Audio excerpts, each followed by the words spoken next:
thought it was wild. I thought, this is like what you see in movies. I don't know. It just like a lot of neon lights and I don't know, tall buildings, a lot of glitter, and then also a lot of danger and intrigue, and that ended up being true. That was artist Robin Galante. I'm Jeff. Welcome to Storied San Francisco, a weekly podcast where San Franciscans from all walks of life share their stories, and you get to know your neighbors. In this podcast, Robin talks about growing up in Los Altos down in Santa Clara County.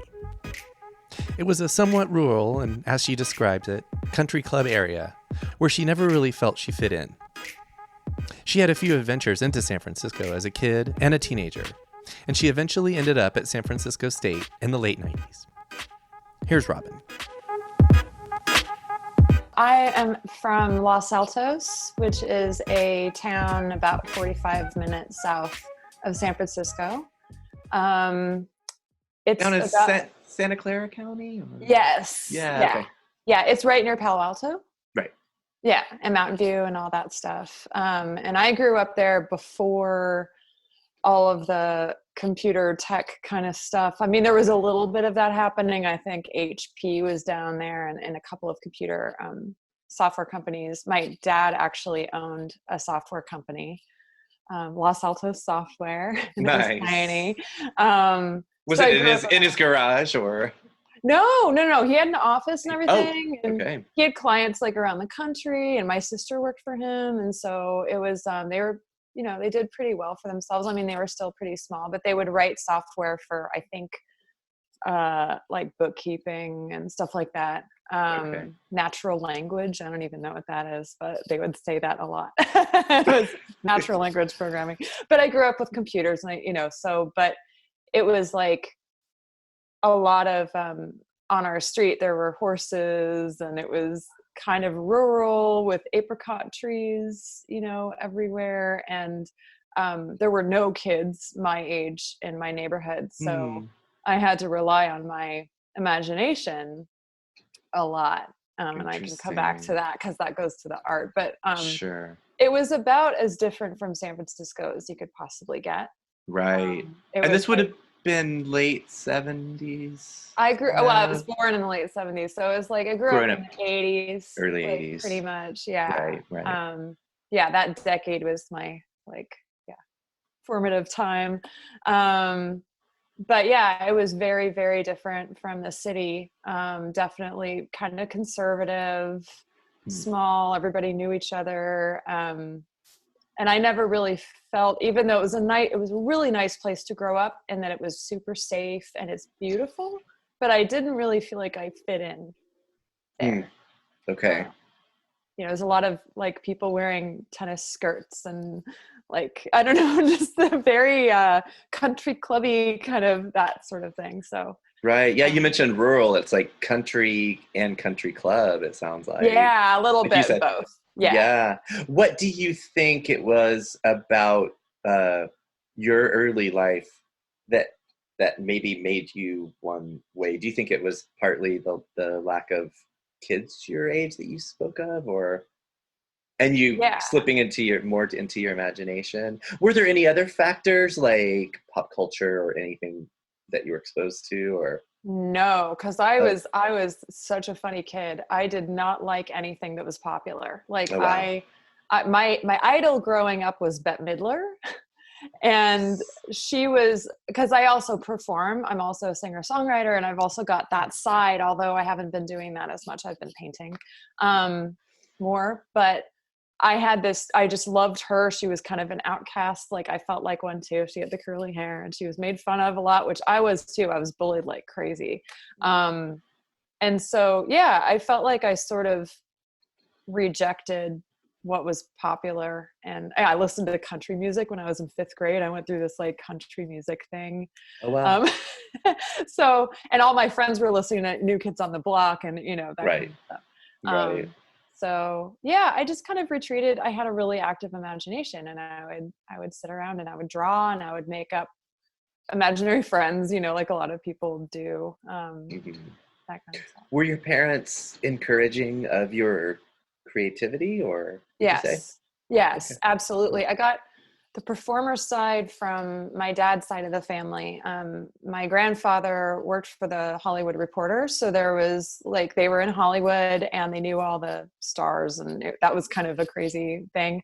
And then on my mom's side, there was a lot of a visual art was on her side, and then my grandmother on the other side did painted cells for Disney. So Oh, wow. there was a lot of art and a lot of performing and just a lot of that. So. And skips a generation, right? Yeah, I guess. I It's so mean, funny how that my mom happens. was my mom was an artist, and you can Oh, see that's her oh, painting. wow. Oh, She that's painted that. beautiful. Yeah. That is awesome. She passed away a few years ago, but I'm sorry. thank you. Yeah. But her and I were really close. She was an amazing artist. She did a lot of landscapes and stuff like that, but she was always giving me drawing stuff, you know, and ideas and guidance. She would give me advice about how to do shadows or how to do shading or how to, you know, so she was very involved in that. Do you have any siblings, or did you grow up only child? Yes, I have a sister. She's 18 years older. I always looked up to her a lot because she was a jazz singer. She still is. Awesome. And she would sing in nightclubs and stuff. And I just thought that was the coolest thing. Wow. I wasn't really allowed to go to the nightclub shows, but when I was little, but you know, because it's a nightclub. But she was someone that I looked up to just for her kind of creativity, and she does design work and stuff like that. So it's kind of, I think our whole family has, you know, those sides. Yeah, 18 years is pretty significant. Was there any overlap where you guys both lived at home, or? For about 2 years in the beginning, I guess. Like she was in college. So we both went to community college at Foothill, which is a really great community college that we loved. And she was there, I guess, until I was 4. She was home with me. Yeah. Okay, so you barely remember her being around. Yeah, I really don't remember very much. Yeah. So as a little kid, I guess you were basically closer, like way closer to San Jose and more Peninsula city there. Would you go to even San Jose or even come up to San Francisco or Oakland or? Yeah, actually, when I was in high school, my friends and I would drive up and down El Camino Real, which is the street that connects all those cities. With the lampposts. Yeah. And we'd listen to music and we'd smoke and, you know, we'd just goof off. Yes. And it was awesome. Those were the days. And we would actually go down to San Jose, drive through San Jose, and then go all the way up. And we would get to South San Francisco and like get kind of freaked out by the city and turn around and come back home. I remember one time my friend was driving us and we went all the way, I think further than we had ever gone, to South City, South San Francisco somewhere. Right. And she goes, "Oh my God, I think that's a crack house." And it was like a white Victorian that was sort of dilapidated. And she got freaked out and she was making a U-turn and she like hit a car and then pulled away and then and we drove away. It was so scary. And I had like kind of a different feeling of San Francisco when I was really young, when I was in high school, of it being kind of dangerous and, you know, kind of scrappy, because it was. I mean, it was, you know, it was a little bit more rough around the edges back then. Definitely. So when do you remember was your first time to actually come to San Francisco? I came a lot not a lot. I came a couple of times when I was a kid. I remember my parents, I think my class was dissecting a frog that day, and I was really sensitive about animals. I still am. And so my parents let me call in sick, or they called me in sick, and my dad took me to Haight Street.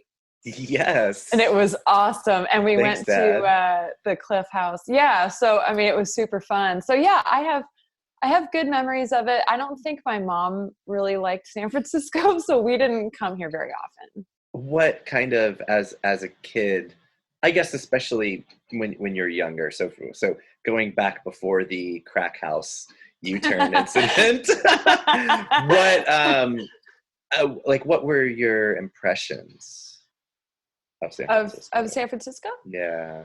Um, And they can be totally wrong or yeah, wrong, but like, yeah. it can be like totally different than what you feel about the city today. It's I just kind of, oh, wow. I mean, I was always interested in San Francisco. I wanted to go there more. My parents were a little on the strict side, so I didn't go out that much, but to places, but I thought it was wild. I thought, this is like what you see in movies. I don't know. It just like a lot of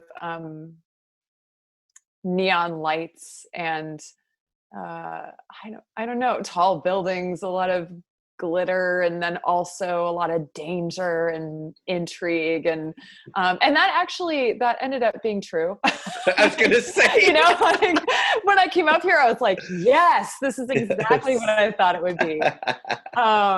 So, and I still to this day, I mean, I could never leave this city. I don't think anyway. Oh wow, yeah, okay, we'll hold that thought. We'll get to that. Yeah, we'll get into that. And in fact, now that we are talking about San Francisco, even though we're talking about you being young, I just want to make sure before we move on, is there anything else about your your young life or your teenage years that you want to touch on, that you feel have informed who you are now, or or set the stage for your move up to San Francisco? I would say the fact that I was a little on the sheltered side growing up and being in this kind of idyllic, really nice place with no kids around, and having to rely on my imagination and all this kind of stuff. And I felt a little bit isolated in that we had, an acre of land around us. And so it was like great because we had the woods in the back, and we had, I loved exploring my yard. But I did feel ready to kind of break out of that and and see something different. And I think that's what ultimately brought me to the city.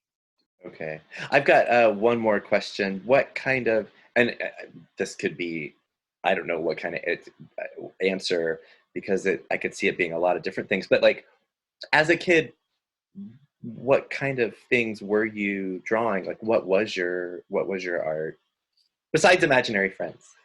Yeah. Well, I had an alien imaginary friend. Okay. That looked like an alien we watched, my parents watched a lot of occult shows, and we watched Unsolved Mysteries. Oh, I loved that show. Yeah, with Robert Stack, like coming out of the fog and all with that. A trench coat. With a trench coat. For no reason. Right.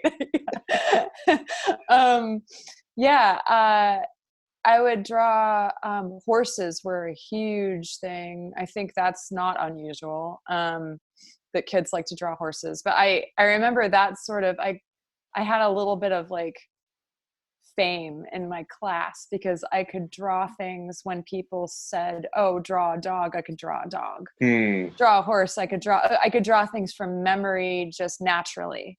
And I think, I always really enjoyed, I don't know, just sitting down. I would sit down at the kitchen table and before dinner a lot of times, and the TV would be going on in the background, and I'd have all my colored pencils and my pens, and I would just sort of draw little worlds. I would draw a lot of animals, and I didn't draw a lot of people.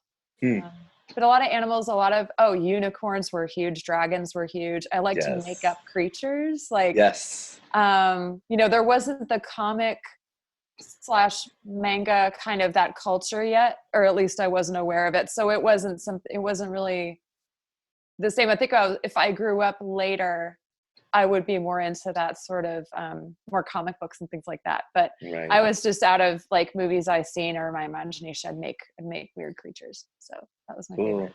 Do you have any of that stuff? Somewhere. Yeah. Yeah, I do. I can't remember exactly where I put it, but yeah. Is that because you're like, I'll look at it someday? Or is it looked at it recently because my husband and I moved a couple of years ago. Mm-hmm. And so I had to sort of go through everything and purge. And it's such a great process. I've moved a couple of times. I'm done moving now. We're done. We actually have our house and we're done. But nice. But it's such a nice process to kind of have to go through stuff and and sort through it and see what to keep and what to give away. But yeah, I for the first time actually, I looked through all of my old drawings and I was like, oh my God, I still remember drawing that. Yeah. And I would draw a lot during class because it would actually help me focus. And it got me in a lot of trouble. Right. Because, they want you to be taking notes, and my notebook would be filled with dragons and, people with swords and all kinds of stuff. But I'm like, I'm learning better if I can draw. I'm still like that. If I listen to the radio, I like to draw, because I listen better. Well, you said you went to Foothill. So did you stay at home, living at home? I did for 2 years. Yeah. I did my general ed and stuff at Foothill. And then I transferred to San Francisco State. That was Robin Galante. Check back Thursday for part 2, when Robin will share stories from her 20-plus years in the city. Music for Storied San Francisco is by Otis McDonald. Photography is by Michelle Kilfeather. The show is hosted and produced by me, Jeff Hunt. Our website is storiedsf.com, where you can browse more than 100 episodes and help support us by buying merch from our store. Please follow us on Twitter and Instagram, and subscribe to the show wherever you listen to podcasts. If that's Apple Podcasts or iTunes, please do us a quick favor and rate and review the show. And if you have any feedback or people you think should be on the podcast, our email is storiedsf@gmail.com. Thanks for listening. Stay healthy and stay safe.